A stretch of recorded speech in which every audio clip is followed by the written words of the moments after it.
Okay guys, good evening or good afternoon sa inyo lahat. Ito si Gene. Welcome sa 11-9 Workshop.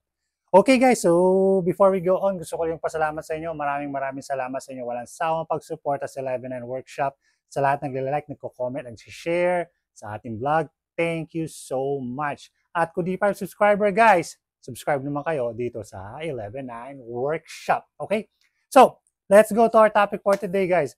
A few years ago, no, kung kayo sumusubaybay sa 11 Workshop, noon pa, okay?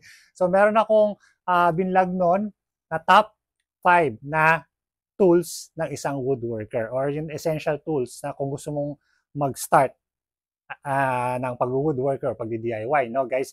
Top 5 na power tools. So, yan yung circular saw, jigsaw, planer, sander, drill, driver, di ba? Yon yung top 5 tools na yon. Yun yung starter tools na masasabi natin, no guys.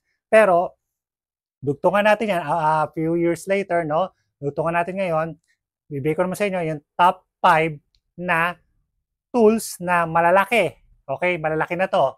Ito yung mga essential talaga kung gusto mong seryosohin yung pagiging woodworker. Okay, essential talaga to guys. So, kung mga pan-DIY lang, yung mga 5 tools, hand tools, pwede na yan. Circular saw, drill, pwede na nga yan eh. Dalawa lang na tools. Sabi ko sa inyo, di ba? Meron din ako vlog niyan. Pero, if you want to take this hobby seriously or kung gusto nyo gawin talaga na trabaho, kailangan nyo mag-invest talaga ng mga malalaking tools. Okay? At kung kailangan din syempre, may space kayo para sa malalaking tools. Okay? So, kung wala kayong space para dito, alam mo, nakatira ka sa apartment or sa condominium, ganyan, maybe these tools are not for you. Or kung wala naman kayong budget, malamang hindi rin pwede sa inyo, okay lang yon, diba? You can survive with whatever you have.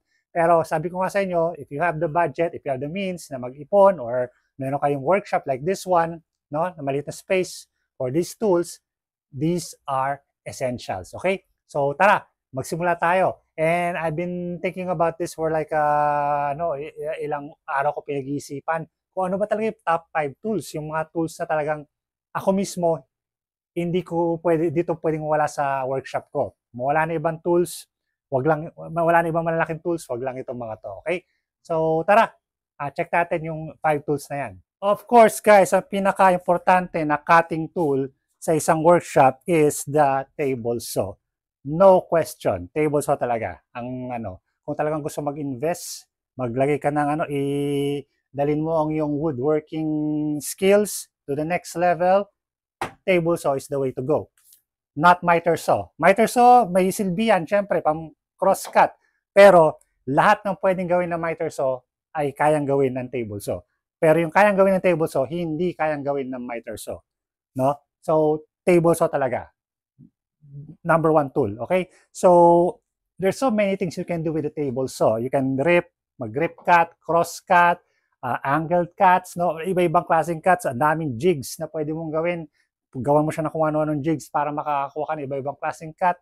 You can do box joints, no? Yung mga ganyan. Napakarami na pwede mong gawin sa table. It's so versatile talaga. So talagang recommended ko na kung mag-i-invest ka ng tool, you should invest in a good table saw, no? And yeah, of course, kanya-kanyang brand preference yan.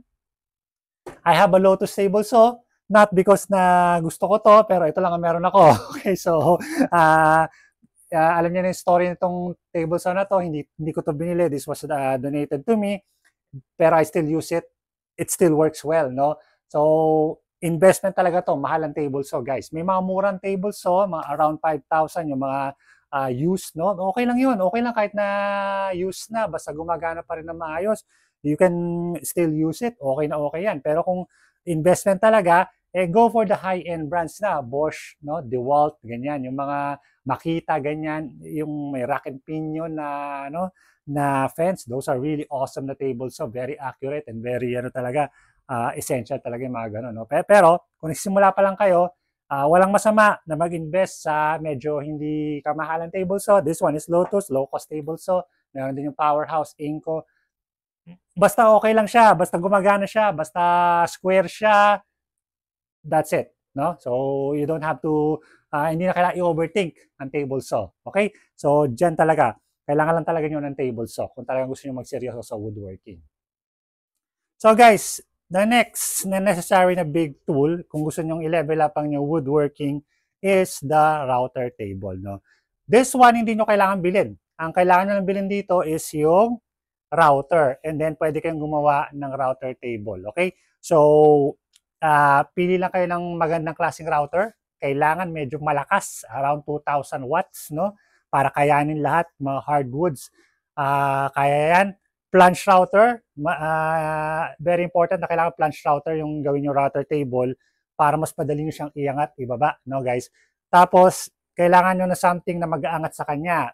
Pwede kayong gumawa ng router lift, no? Pwede rin kayong bumili, di ba? So, pwede kayong bumili sa, I think sa Temu, sa Banggood, meron mga router lifts na pwede, pero medyo pricey. Or, gawan nyo lang ng paraan. Ito, hindi naman ko lang ng paraan. Ano lang to, jack ng kotse. Okay, so scissor jack lang yan na maliit. So yan yung ginamit ko sa kanya na router lift. It works well. Yan pa rin ginagamit ko for like nung nagsimula ako na woodworking hanggang ngayon, yan pa rin ang gamit ko. Ang pinalitan ko lang sa router na to is yung mismong router. Dati yung router na to yung Zito lang na maliit. Pero hindi kinaya yung power kasi kapos yung power niya. So in-upgrade ko siya sa malaking MPT na router, this one. And that's it. So tapos ito lang top lang, pinalitan ko lang ng aluminum na top itong ibabaw, pero ito kahoy pa rin. At pinaka-importante sa lahat is yung fence. Kailangan maganda yung fence nyo para maganda rin yung tabas ng router. And there's so many things you can do with the router table. Pwede kang gumawa ng dados, ng rabbits, pwede kang gumawa ng mga champers, pwede kang gumawa ng mga molding, mga sarili mong kung gusto mong gumawa ng mga molding, ayaw mong bumili ng molding sa labas o gusto mong ma-customize na molding, pwede dyan. Pwede dyan gumawa ng tongue and groove, no? Yung mga box joint na fingers, pwedeng gawin. Depende na lang sa mga sa mga router bits mo. Ang dami-dami router bits, guys. So pwede kayong iba-ibang options yan. So dami yung pwedeng gawin with a router table. In fact, kung tatanungin niyo ako, isang mga favorite kong tool talaga is yung router table kasi talagang sobrang daming creative na pwede mong gawin sa kanya. So next guys is of course the bandsaw. Okay, so syempre pag table saw ginagamit lang yan sa mga straight na cuts or angled cuts. Pero pag sa mga curved cuts, kailangan mo ng bandsaw. Now you can do a lot of cuts using your jigsaw pero iba pa rin talaga yung bandsaw. Iba talaga siya. Pwede ka rin dito mag-riso, no? Maghati ka ng kahoy ng ganyan. Pero hindi pwede sa ganito kalit na bandsaw. This is a tabletop bandsaw and this is just good for mga curves lang ng ganyan. Pero if you have the space and if you have the money, mag-invest na kayo sa mas malaking bandsaw. Around 14 inches ang optimal na laki ng bandsaw. Bigger the better. Kung kaya nyong bumili ng mas malaki or gumawa ng mas malaki. Meron si Matthias Wandel na 20-inch bandsaw. Pwedeng-pwede yon. Mas maganda yon. Mas mataas yung kanyang riso capacity. Mas malakas yung motor, no, guys? Unlike this one, medyo mahina to. Pero for me, para sa akin, sa workshop na to, this one is more than enough sa akin. Just get one. Just get ng bandsaw na mas malakas, mas matibay kaysa dito. If you want to take your woodworking seriously. So next na tool, number 4, is the air compressor. And not just yung mga maliliit na compressor. I'm talking about like this, malaking compressor, guys. This is 1.5 HP.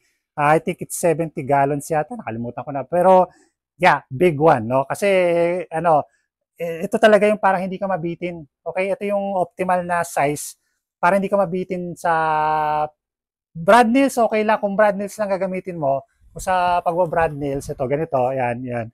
Pwede na yung mga maliliit na compressor, yung mga oilless compressor. Pero kung nagbabala ka na, na mag next level, mag-aaral ka magpintura, gamit ang spray, no? And then you're gonna need a bigger na air compressor talaga. No question about it. This one is the Lotus one. This one is from Lotus Tools. I love this compressor talaga. Heavy duty. Maingay nga lang kasi belt type. Maingay siya.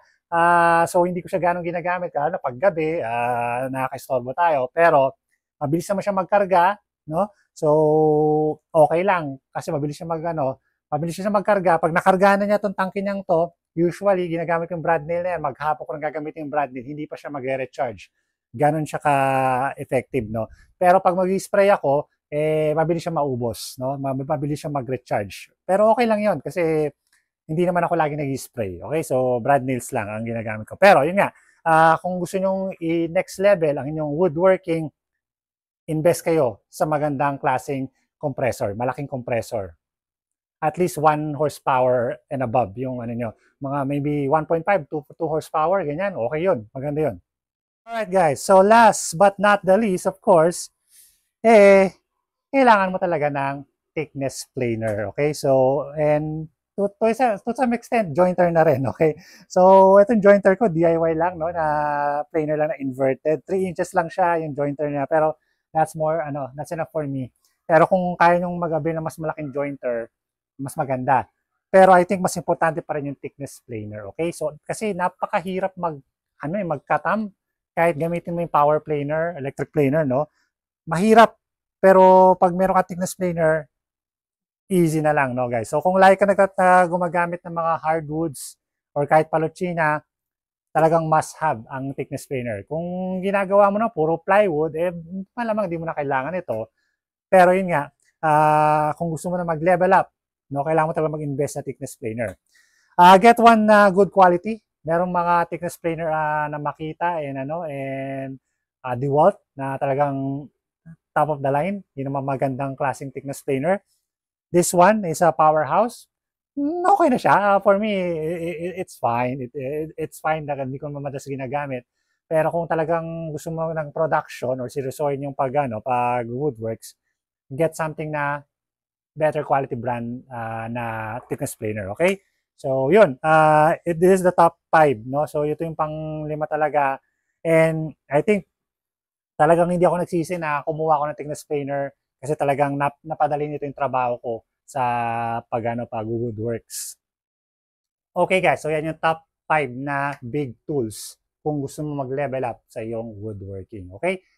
Yeah, I understand na medyo mahal yung mga tools na ito. Talagang mahal sila, lalo na yung table saw or yung big na mga compressors. Lalo na yung thickness planer, napakamahal niyan guys. Pero yeah, ganun talaga kailangan mo talaga mag-invest. No? Kung gusto talaga mag-level up, you need to invest sa iyong mga gamit. No? You can find naman, sabi ko sa inyo, pwede kayong maghanap ng mga second hand, no? Mga used, no? Or mga surplus, no? Yung mga Australian surplus, or UB, mga ganun, Ozito, ganyan. Basta pwede nyong gamitin, di ba? Gamitin nyo lang. At i-afford nyo lang kung kaya nyo. Okay? So, yun lang. Hindi naman tayo naniniwala gaano dun sa sinasabi na buy once, cry once. Kasi kung anuin mo yan, kailan ka pa mag-start na woodworking? Kung hintayin mo yung buy once, cry once, di ba? Kung di ka makapag-ipon, di ba? Di ba? So, it's okay na na magsimula ka lang sa mga cheap tools. It will pay for itself naman. Kapag marami ka na nagawang projects, nakapagbenta ka na ng mga masira man yung tools mo, okay lang. At least na-invest mo na at natuto ka na ng experience and knowledge sa pag-woodworking. Okay? So, yun lang guys. Thank you so much for watching. I'm gonna see you next time dito sa 11 Workshop. This is Gene from 11 Workshop. Adios!